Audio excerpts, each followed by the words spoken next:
Hey guys, how's it going? Grubby here on the Heroes Hearth channel, and this is my video guide on how I like to play Kerrigan. And boy, do I like to play her, as she is one of the most versatile heroes to take into the Nexus.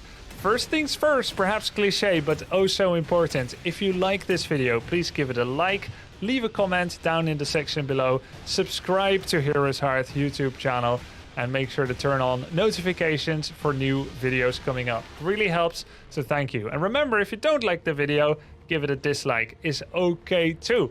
Now, let's jump into it. Here is the build that I'll be playing with Kerrigan, as I feel like it packs a really good punch, it does good damage, and it really just, it has good win rates, it does good damage, it protects yourself well, and so on and so forth. But let me tell you the two things about Kerrigan before we jump into this game. We've got 20 seconds. I played this game earlier today. Firstly, her stun combo. W first, then E. Very important. Then you pull them into the delayed stun and it's gonna be a hit. Make sure you place your stun in the right place. If the enemy is very near you, place the stun almost at your own feet. Then pull them in and like that. If they're quite far away, do both quite far away. But never do max range W, it's not gonna hit. Second part, Q. Jump towards someone and damage them. Simple, right? Now let's talk about this game and the start of it. As Kerrigan, you wait for an opportunity. You always follow the tank. Don't go in by yourself or you're gonna die. Boom, he gets an impale. I go in, Ravage, W on my own feet, pull him in, and I get the stun combo. You can Q and auto-attack people for a little bit of threat and then not do the combo. Just pull back. Bit of damage, then back. But be careful. She pretty much doesn't have any escape in the early game and in general. Oftentimes you will just be walking away and praying, which is why she's kind of feast or famine. High risk, high reward. Also remember, she has good wave clear. She's not only a ganking hero, so do help out with that. Also, play the odds. As an ambusher hero, you play the odds. You make sure you jump in late when they've already used all their abilities. WE to actually try to save Rhaegar from Alarak. And that's kind of the cool thing about her, why I find her so versatile and why I play her so much in Storm Leagues. She's one of my most played heroes. By having a pull, you can even protect your healer. By having a stun without your E available, sometimes you just place a stun and walk away. If they walk through it, they get stunned. If they don't, you're safe. So there's many ways to use her kit. You can do that standard W into E combo, but it's not the only way to play her. Here's another tip. If you actually walk away one step first, you're more likely to hit your WE combo, as the grasp is wider at the apex, at the summit of the grasp. Boom, we jump in, we take down Alarak, and we kind of pull back. Wait for your cooldowns, right? Now, Garrosh becomes a target. Jaina becomes a target. Missed the stun, see? Slightly off-center, but it's all good. We got map control. Malfurion is trying to take the bottom laser, but Rhaegar has the Dragonite already. Now, that's a win for us. Always think what they can use against you to take you down if you jump in. Don't jump in against Garrosh if he still has his unstoppable available, or if it's next to a gate. They're gonna toss you over and you won't have any way to escape. I'm now actually taking the stun from Kael'thas because I'm more likely to be safe. I knew that I can use minions to generate shields and jump away, so I bravely took that from Garrosh. Bit of Q damage, bit of auto attack damage. Always hit that auto after you Ravage in. But don't always Ravage in and then do your combo. Fake out a bit. Sometimes you Ravage in, then jump away. Once you become predictable Kerrigan, you're a dead Kerrigan. So you just kind of wait for an opportunity here. Note my safe position even further away than Kael'thas. I now go in on Alarak, I miss my combo, boom, I leave immediately. It's not good to miss your combo, but if you do, you better get the heck out of there. With Kerrigan, oftentimes it's like this. The more damage you do, the more shields you get. So it's very important to generate shields for your own safety, to deal damage. If you don't deal any, you better get out. Now, I'm not going to go into that bush because it's risky. I will try to get Malfurion though. Just auto attack him, okay? Just auto attack him until he can dodge no longer. And now the four of them rotated to save Malfurion. 3 or so. Rhaegar's taking a camp. I get a 1-for-1. That's never technically great when you're up a level because of combat experience. Comeback experience, actually. but it is still fine. I'm gonna take Boundless Fury here at level 7. Basically, you can jump on someone and then you get a free Ravage on them once again. Keep in mind, you already have 2 Ravage cooldown charges. And if you kill someone, it also resets your Ravage cooldown. If you jump on someone now with Ravage, there will be an icon that shows that you can jump on them for free once again. Basically, it means a lot of damage. Together with the level 4 quest that allows Ravage to deal more damage, up to 75 stacks that you can get with it by killing minions and heroes, you're going to do a lot of damage with Ravage. And then at 16, spell power. At 13, you're going to get more shields, albeit over a briefer period of time. And you're going to end up doing a lot of damage and being safe. Now, I'm taking this fight because this is in the Bruiser camp. So I feel like that spell protect can actually keep me safe. But I didn't look at the minimap once again. I do go 1-for-1. But again, we are higher level, so that's not actually a good thing. That shouldn't happen. I can't stress enough how much I still do tunnel vision sometimes, and how it's important to look on the minimap before you engage. Even if it seems like Jaina is out of position, if you can kill Jaina, which I did, if you don't have your buddies coming up behind you, you're gonna die, you're gonna lose out on the chance to soak minion waves, take merc camps, and pose a threat on the opponent. So this time, wisely go with my team in the bottom lane, and I'm gonna go for Ultralisk, which actually helps you to set up your combo as well, because it is a skill shot stun. Now this was a failed botched engage, so note how I'm not gonna jump in. I'm actually gonna stack my level 4 quest to get as much Ravage damage as possible, and to kind of prep myself with shields going into this fight, going into any fight. That's always important with Kerrigan. Most of her abilities and the talents that I'm picking in this build need stacking, and they will last for about 5 seconds, 3 to 5 seconds on average. So basically, you want to prep yourself on the minion wave and then fight within 3 to 5 seconds. You will have your shields, you will have your spell power, and so on. Now I lead with the stun from the Ultralisk on Alarak, then I combo him, but he got tossed away by Garrosh. I would have hit him, but I missed it because of Garrosh. That's fair. I now have my combo again. Garrosh has no more unstoppable. I don't even need the combo. Just attack him, Ravage, and take him down. Now, when someone does a self-root like this, Counter-Strike, simply walk away to make it more likely to hit, prep your W at the correct time, and then pull them in. That was an easy combo hit for me.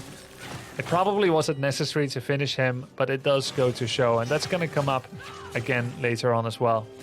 Note the icons on Jaina and Malf. It shows it's that bonus Ravage point. Good heals. Jaina was too far forward, did not realize how many Ravages I'm going to have, how much damage that puts out, and another pick off. So 36 stacks now, we need 75 for max damage. Let's see if we can save Rhaegar maybe. Keep in mind it's 4v4, that's a Nubarak go in, but mind if your tank is actually pulling you into an engage that you can't win, that you don't want to fight. The cleanse, the burrow charge away. They used a lot on a Nubarak. I dodged the counter-strike. Now, I went in there, it probably wasn't wise, because a Nubarak already had to pull back. I didn't end up dying, but it looks like Rhaegar did end up dying. So, what's the lesson here? A Nubarak nearly dies, they used everything. But cleanse was used to save a Nubarak. Don't jump in, because the tank won't be able to follow up. Unless I know, like, there's no Garrosh, there's no Jaina, it's one-on-one, but I don't know, right? So, a lot of this is about also learning from my mistakes. I tried to get the Ultra hit on Greymane. And I think I should have got out immediately once Garrosh showed up here. If they're playing well as a team, the team is following Garrosh. And he's not there by himself. So, another 1-for-1. I don't feel super guilty about it because I did get that 1 kill, and then they came with like 3 of them, so it doesn't feel that bad. But again, we are up a level. That will give them a bit more experience, and it will even out a bit. But in terms of the combo, I did get that on Greymane, so that's all right. Maybe I could have saved myself if I left. Now, when I come back, I got a few options, right? I can go to the top shrine and try to get the double lasers, or I can join the fight here and make sure that we turn some deaths into some kills in our destiny. And this is where I'm headed for now. And in the meantime, Anubarak kills Jaina, so it's looking pretty good for me to join here. Jump in, I try to go, but I see they are still 4 alive, and Anubarak died. I missed my combo, and so I have to pull back. I dodged the stun from Garrosh, but I ended up dying once again, so that is not very good. Looking back at the situation, I had a choice to take the top shrine to depressurize our macro, or I could jump in on one of the backliners. But at the end of the day, I came back too late in order to save Anubarak, and when he died, the fight was kind of over. And you need to have the patience to just go back. So here's a bit of a fub by the team. They could have stood on the shrine and then actually stopped the Dragon Knight channel, but no one stood on it. And Deathwing did a good job. He still killed Alarak and Garrosh. So although they do have the Dragon Knight, they can't make much use of it because Deathwing won 2 for 1. So really good trade. Dragon Knight can't do much now. Yeah, if I hadn't jumped in on try to combo Garrosh when he's clearly dodging, then I could have stayed alive and provide more pressure for the team. I'm learning from this as well. So we almost got our level 16 ability, where we start getting spell power from Ravages for a period of up to 5 seconds. And that's a stacking thing, so we need to get as many Ravages as possible going into any fights. There we go, mounting potency. And then our Ultralisk is going to do a lot more damage, our combo is going to do a lot more damage, and that gives us more shields as well. Note how we have 1 stack of that spell power now. So, going for the Ultra on Jaina, but she actually got cleansed by Garrosh, I believe. Maybe by Mel. Ancestral a little early, but still quite nice. It's kind of hunting season here. Hard to judge exactly who to jump on. We're most likely going to get a bunch of kills anyway. I'm going to try to go for Jaina, but then I kind of changed my mind. I tried to combo Greymane. We end up getting neither. But we did have Alarak and Garrosh as well. At this point, I'm too low to jump in, so I'm just going to stay over here. A rare show of patience and safety by me that I could do with showing a little bit more often. I want to be here if someone overextends or if they are low enough for me to finish them off, but not 100% the case. Greymane gets away because I missed the combo once again, and we are at this point over chasing. So they're nearly level 16. We're in between dragon phases. Best thing to do now, if we want, is to actually go for our 2 camps, which will create space on the map in a minute or so. And then we have a better chance of taking the Dragon Knight once again. You could say, well, you know, we're up 2 levels, let's go for their bruiser camp. But it's not a good position to fight into. I've still got quest stacking to do. So just go back and take our 2 camps. You see that Kel'Thas and Rhaegar are going for the siege camp. And I can go for the bruiser camp now as well. And that's where we're going to go. Shrines activate in 30 seconds, so it's nicely timed for the camps. They're probably going to take their camps as well, which means in order to get the best macro value from those camps, we should go as a group and clear the enemy bruiser, which will then give our bruiser a delayed pushing value that they will need to deal with once we start setting our sights on both of the shrines. They took their siege pretty late. They're going to take down our siege. But Bruiser takes a little bit longer to take down than a siege camp. So I feel like we made the higher value choice. That's also because we are the higher level. So we're going to take as many stacks here as possible. We're nearly finished with that boost of damage. And now we're going to keep our eyes on Anubarak. I did ping him to retreat a while ago, but he wanted to get that laser, a little bit greedy, especially considering enemy was fighting over the siege. He did go down, but alright, not too big of a deal. We're waiting for Garrosh to use his Unstoppable. He used it once now, and then we can use our Ultralisk to stun him once again. We can try to take him down, but that didn't work out. It looks like Deathwing will try to take him down, but he didn't get him either. So this is a full-blown 4v5 by us, which is very risky, but we did have Ancestral to stay alive. That was a risky situation. I can't believe that Greymane survived that, by the way. There we go. A bunch of Ravages. Finally got Garrosh. That was really close. I don't think we should have taken that risk.